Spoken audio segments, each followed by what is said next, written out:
Hello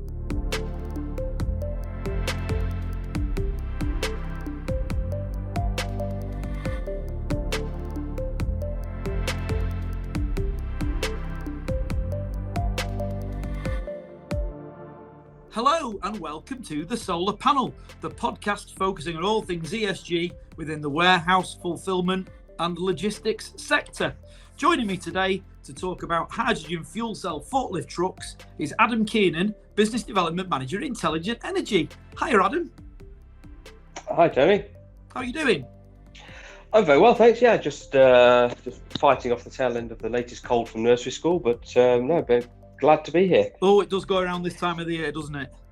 Certainly does.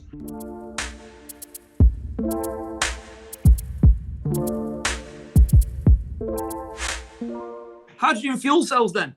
Very simply, 1 minute answer. How do they work?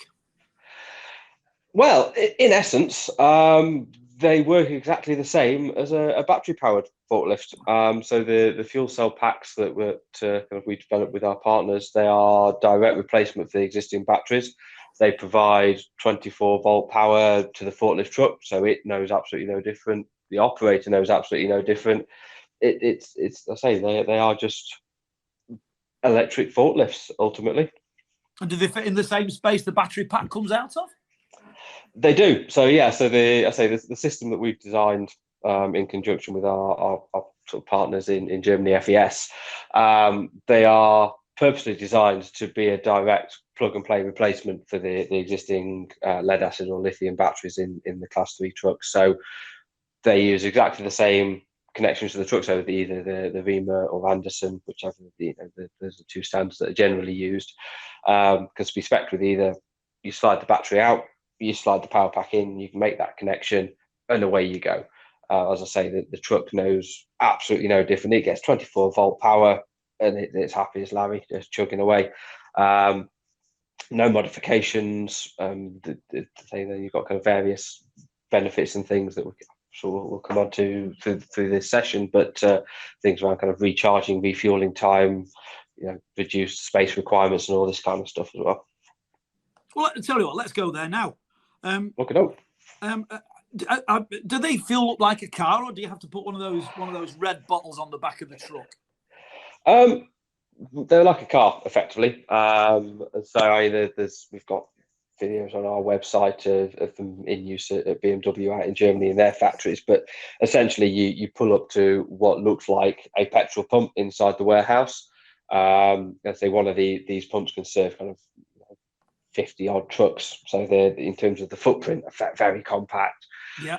So you pull up alongside one of those when your onboard cylinder is empty. Again, that cylinder is built into the power pack, so it fits in the same space as the battery comes out of.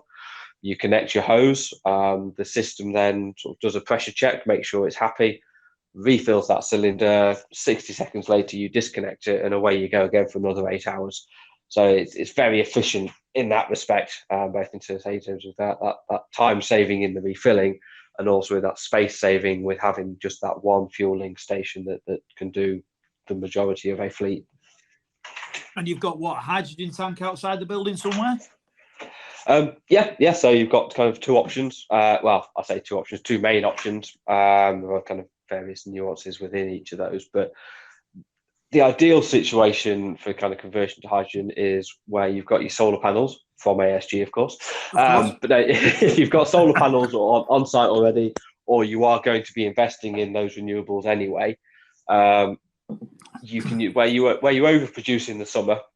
Typically, normally what you do is either you can store some of that in battery for kind of the overnight or what have you. But it's relatively short term, takes up quite a lot of space if you want a decent amount of battery storage. Yeah. Or you sell it back to the grid at whatever the rates are at the moment, 5p for argument's sake. Obviously that's great in the day. Yeah. In the summer, in the winter, or overnight when you're trying to run these forklift trucks, you're then either buying that power back from the grid at again, for argument's sake, 15 pence a unit. Yeah, whatever the current much more than that now. Yeah, or you're and again over the winter you kind of trying to supplement that solar with grid power potentially. So in the summer where you're overproducing, ideally what you could do if you're looking at converting to hydrogen is run that excess power through an on-site electrolyzer, which effectively it takes water. And again, if you can kind of rainwater harvest, absolutely perfect. If not, town's water is fine. You run that excess solar power, you effectively what the electrolyzer does is run that current through water, splits that water into hydrogen and oxygen. The oxygen you can either bottle and sell or else just vent off into the atmosphere and away it goes, and it's quite happy. The other part of that, the hydrogen, obviously you want to bottle up and store. And so in that situation, your hydrogen, aside from the capex for your kit, is free fuel. And you store that up then in external tanks for winter, for overnight. You can just run that back into your forklifts and keep going. So it's much more efficient and sustainable in that respect, both from a cost point of view in terms of buying that power back and from an environmental aspect of not relying on potentially dirty grid power. The other option, of course, which is not ideal, but is entirely possible, but there's a little bit more probably work to be done around the cost benefit of that, is to buy it in tankers. You can absolutely go to somebody like VOC. I think predominantly their stuff is grey hydrogen, so made with fossil fuels, so not entirely clean. Or even better, you would go to somebody like Octopus Hydrogen, who are the same parent company as Octopus Energy, the utilities firm, but they will provide you with 100% green hydrogen on site, and they'll do an empty for full kind of replacement of these. Effectively, they're Arctic trailers full of hydrogen, big cylinders, and that works out. I think at the moment they can get down to, depending on the volumes you're purchasing over the year, of course, something like £6 per kilogram for hydrogen. If you consider then that one of these forklift trucks uses about 250 grams of hydrogen per shift, you can do quite quick and dirty maths and work out what the cost of running your fleet would be based on those numbers. But so as I say, you've got a pretty big capital expenditure cost at the beginning, but you then drastically reduce the running costs when you set up. Absolutely, and that's the key thing, is that we recognise that hydrogen forklifts, they're not going to be the answer to every situation. Sometimes there will always still be a place for lead acid and lithium ion. But all right, then. So where is the sweet spot from your point of view? Where do you sort of advise people to say, look, if I've got over X number of forklift trucks, it's probably worth having a conversation and looking at the ROI on flipping over to hydrogen fuel cells? Sure. Unfortunately, there isn't a straight answer to that. It's more of a sliding scale. So if you've got kind of at one end of your scale, you've got kind of a one-shift warehouse that works 5 days a week, day shift only. It's got a relatively small fleet of forklifts, maybe 10 or 15 running about. Lead acid is absolutely brilliant. It's cheap, it's well supported, and unless you're kind of really tight on space on site, then it's not going to cause you any issues. Sort of moving through to the middle of that, where you've got kind of maybe 2 shifts or 3 shifts, 5 days a week, you kind of then starting to get into that. If you've got a larger fleet, lithium probably starts to come to the fore, with a bit of hydrogen maybe, depending on your use case. So there's kind of a bit of an overlap there. And then the far up the other end of the scale then is those 24-hour, 7-day-a-week warehouses where they've got really large fleets of forklifts. So they've taken up loads of space with battery charging. They're drawing loads of power off the grid. Yeah. That's the sweet spot for hydrogen. That's where hydrogen really starts to make sense, especially, as I say, sort of the call back earlier, if you've got those renewables on site, or you have already made the decision you're going to invest in those renewables. Absolutely perfect. I would suggest that anybody in that situation, if not adopt hydrogen, at least go down and work out what the business case and the ROI would be, and does it make sense for them to sort of start doing these trials and start looking at that as a viable option moving forward. Sounds good to me. What about safety? It's as safe as anything else. I surely hydrogen explodes, doesn't it? Yeah, but then so does petrol. That we all sit on that and drive about quite happily most of the time. But it's no more or less safe than any other fuel. It's just how you handle it, and as long as you take the sensible precautions, it's perfectly safe. So I mean, if you look at lead acid battery charging now, anyway, those battery charging rooms are all ATEX zoned because they have uncontrolled release of hydrogen through the charging process. Yeah. So a lot of these sites already have hydrogen on site. It's just kind of uncontained. So actually, I suppose there is an argument to say that actually, if you contain that and you have safety systems around it, it's arguably more safe than having those battery charging rooms with. I know I was being a bit flippant. I do know a bit about it because we both sponsored the sustainability zone at IMHX, and I did come and have a look around your facility, which is fascinating. Yeah. And I'd encourage anybody looking at this to pop down to Loughborough and go and have a look around because it is fascinating. But yes, vent the roof, take the usual precautions. Anything's handleable, isn't it? So absolutely, don't let my comment put you off, everyone. No, and equally, if you've got it stored outside, then actually, because the big issue with hydrogen in a kind of a safety case, if you have a leak, the big issue is that where diesel or petrol or other fuels will kind of pool at ground level, and that's where your explosive atmosphere then generates. Hydrogen will pool at the highest point it can. Yeah. So as long as you've got adequate ventilation in the areas the hydrogen is being stored, ideally, if you can site them outside, that kind of removes that issue because you've got all the ventilation you could ever possibly want. Yeah. And so hydrogen will vent to atmosphere at something like 20 meters per second straight up, dissipate very, really, really quickly. Yeah. So as long as you're not accidentally collecting it anywhere, you're not generating any explosive atmosphere. So as I say, it's not any more dangerous than any other fuel. It's just a slightly different consideration that you have to make sure you don't collect it up high instead of collecting it down low.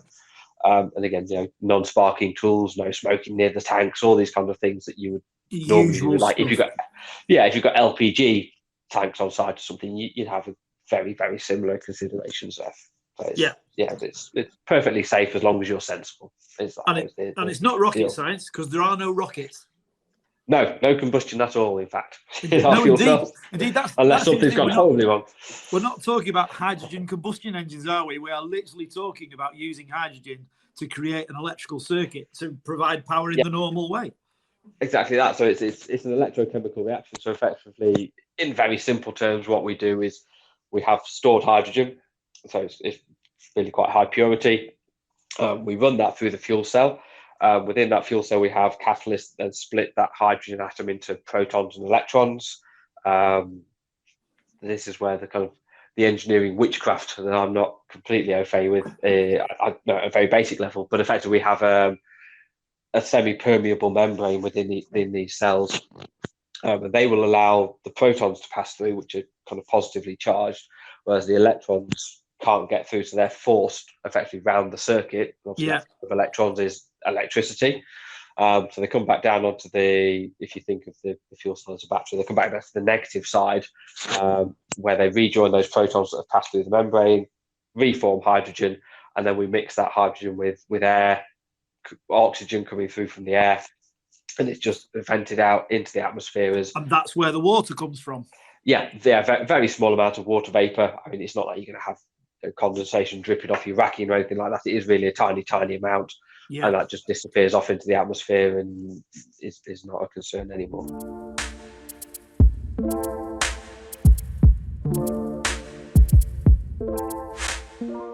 One final question.